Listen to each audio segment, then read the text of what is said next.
News 18 India.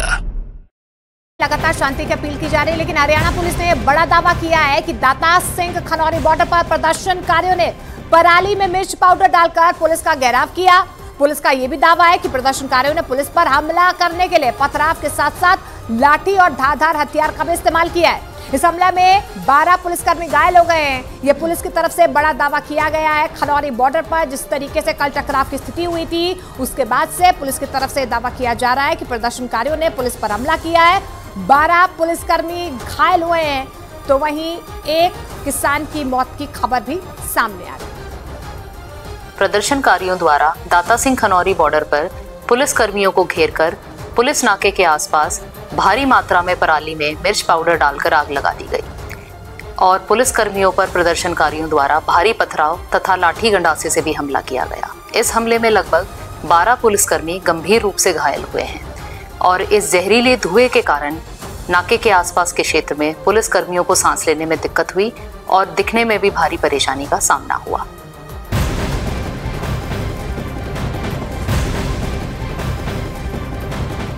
और इधर किसान आंदोलन के दौरान हरियाणा के टोहाना बॉर्डर पर तैनात हरियाणा पुलिस के सब इंस्पेक्टर विजय कुमार की जान चली गई। ड्यूटी के दौरान अचानक उनकी तबीयत खराब होती है और उसके आंदोलन में अब तक 3 पुलिस वाले हैं जो जान गंवा चुके हैं।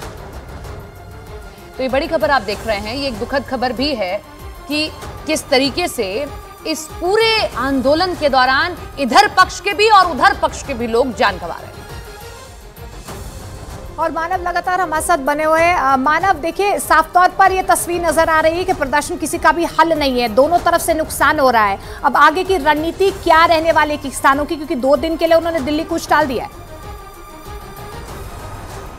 देखिए, अपनी मांगों को आगे रखना सभी का अधिकार है, ये बात सरकार भी कहती है, किसान नेता भी कहते हैं, लेकिन जब हिंसा होती है तो हिंसा किसी चीज़ का समाधान नहीं है। और ये बात किसान नेता कहते ज़रूर हैं, लेकिन ज़मीन पर जो हम तस्वीरें देखते हैं वो बेहद हैरान करती हैं, क्योंकि जब आप सारी चीज़ों का इंतजाम बॉर्डर पर कर लेते हैं और उसके बाद ये कहा जाए कि हमने JCB मशीनें मंगाई हैं, पोकलिन मशीनें हमने यहाँ पर लाई गई हैं, फिर हम कहें कि उसका इस्तेमाल नहीं करेंगे, तो ये 2 तरह की बातें हो जाती हैं और दोनों ही तरफ से लोगों का नुकसान हो रहा है, सरकारी संपत्ति का नुकसान हो रहा है। हरियाणा पुलिस के जवान शहीद हुए हैं, तो एक 21 साल के युवा की जो कि आंदोलन में शामिल था, उसकी मौत हुई है गोली लगने से, और ये पुष्टि पंजाब सरकार ने की है। पंजाब सरकार इसमें यह भी कह रही है कि हम उन लोगों के खिलाफ कार्रवाई करेंगे। पंजाब सरकार एक तरीके से किसान आंदोलन को समर्थन देते हुए ये कहा है कि हम इसकी जांच करेंगे, 21 साल की युवा की जो जान गई है, इस पूरे मामले में जांच करेंगे। हरपाल सिंह चीमा का भी सुबह एक बयान आया है और उन्होंने एक तरीके से कहा है कि लोकतंत्र पर हमला है, जिस तरीके से किसानों के ऊपर आंसू गैस के गोले दागे गए। तो दोनों तरफ से दोनों तरह की बातें की जाती हैं, राजनीतिक रोटियां भी उस पर सेकी जा रही हैं, लेकिन कहीं ना कहीं किसान आंदोलन की आड़ में कुछ लोग तो ऐसे हैं जो यहाँ पर माहौल खराब करने की कोशिश कर रहे हैं। ठीक है, बिल्कुल ठीक आपने कहा कि कुछ लोग हैं जो इस तरीके से आंदोलन की आड़ में माहौल खराब करने की कोशिश कर रहे हैं। लौटेंगे आपके पास में, लेकिन सबके बीच में आपको बता दें, हरियाणा के 7 जिले हैं जहां इंटरनेट की सेवा जो है बंद है और इसकी समय सीमा है वो और बढ़ा दी गई है। हरियाणा के 7 जिले कौन कौन से? अंबाला, कुरुक्षेत्र, कैथल, जींद, हिसार, फतेहाबाद और सिरसा। इंटरनेट सेवाएं यहां 23 फरवरी तक रात 12 बजे तक बंद रहने वाली है और उसका सबसे बड़ा कारण यही कि इंटरनेट के जरिए अफवाह तेजी से फैल सकती है और इसीलिए ये सभी 7 जिले जो शंभू बॉर्डर से भी लगते हैं, जो इस पूरे आंदोलन वाली जगह से पास में हैं, वहां इंटरनेट सेवा बंद की गई है।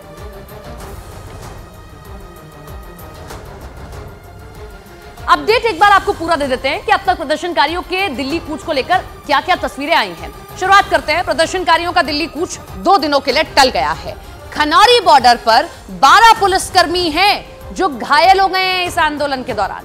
खनौरी बॉर्डर पर एक प्रदर्शनकारी की भी जान गई है। इधर टोहाना बॉर्डर पर एक सब इंस्पेक्टर की मौत हो गई है। आंदोलन में अब तक 3 पुलिस वाले हैं जो अपनी जान गंवा चुके हैं और भारतीय किसान यूनियन ने 2 घंटे हाईवे जाम का ऐलान आज कर दिया है। किसान नेता जगजीत सिंह डलेवाल की भी तबीयत इस आंदोलन के दौरान बिगड़ गई है। तो देखिए, आंदोलन के दौरान एक प्रदर्शनकारी की मौत के बाद सियासत भी गर्मा गई है। दिल्ली के मुख्यमंत्री अरविंद केजरीवाल ने ट्वीट कर बकायदा लिखा है कि पंजाब के नौजवान शुभकरण की मौत बेहद दुखदाई है। क्या इसी दिन के लिए हमने आजादी की लड़ाई लड़ी थी कि एक दिन अपने ही देश में हमारे द्वारा चुनी हुई सरकारें हमारे ही बेटों को अंग्रेजों की तरह शहीद कर देगी। हम पूरी तरह शुभ कारण के साथ हैं और उनके कातिलों को कड़ी सजा दिलवाई जाएगी।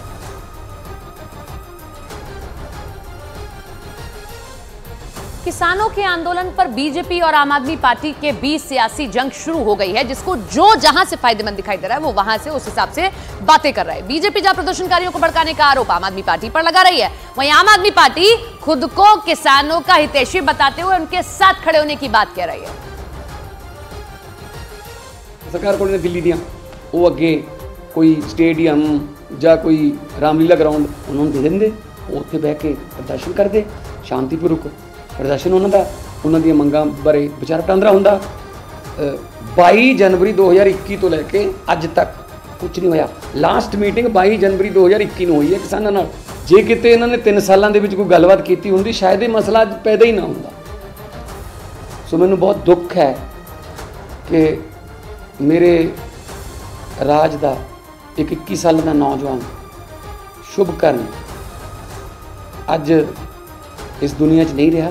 ये किसान नहीं है, ये भाड़े पर आतंकवादी संगठनों के माध्यम से चलाए हुए कुछ लोग हैं। किसानों के पास एयर कंडीशन ट्रोला में कमरे नहीं होते हैं, किसानों के पास ड्रोन नहीं होते हैं, किसानों के पास टायरों को सेफ्टी देने के लिए जेसीबी वगैरह नहीं होती हैं, किसानों के पास ट्रैक्टर नहीं होते हैं।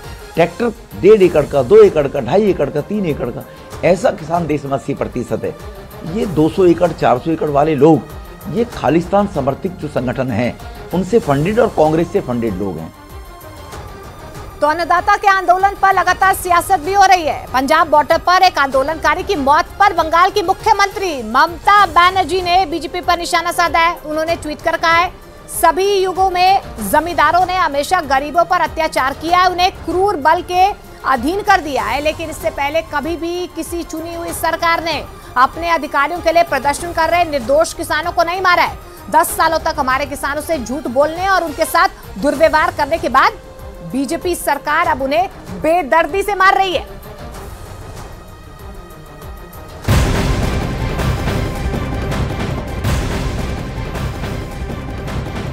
और आज प्रधानमंत्री नरेंद्र मोदी के 2 अहम दौरे रहने वाले हैं। पहला दौरा उनका गुजरात का और उसके बाद वो उत्तर प्रदेश के वाराणसी भी जाएंगे। गुजरात के दौरे को लेकर आपको जानकारी दे दें, कई परियोजनाएं जिनकी सौगात प्रधानमंत्री द्वारा दी जाएंगी। गुजरात में पीएम मोदी 60,000 करोड़ रुपए से अधिक लागत के कई विकास प्रोजेक्ट्स हैं जिनका उद्घाटन और आधारशिला करेंगे। पीएम गुजरात को 700 मेगावाट के 2 न्यूक्लियर पावर प्लांट की सौगात भी देंगे। सुबह करीब 11:15 बजे Gujarat cooperative milk marketing federation के स्वर्ण जयंती समारोह में पीएम को शामिल होना है और उसके बाद पीएम महसाना में वलीनाथ महादेव मंदिर में पूजा करने वाले और उसके बाद पीएम महसाना और नवसारी में आयोजित 2 सार्वजनिक कार्यक्रमों में कई विकास परियोजनाओं का शिलान्यास करेंगे। इन परियोजनाओं में सड़क, रेल, ऊर्जा, हेल्थ, इंटरनेट कनेक्टिविटी, शहरी विकास, जल आपूर्ति समेत कई सेक्टर शामिल। और इसके बाद गुजरात से वो चले जाएंगे अपने उत्तर प्रदेश के संसदीय क्षेत्र वाराणसी। आज रात वो वाराणसी में ही रुकेंगे और कल वाराणसी को भी कई विकास की परियोजनाएं हैं जिनकी सौगात प्रधानमंत्री नरेंद्र मोदी द्वारा काशी को दी जाएगी।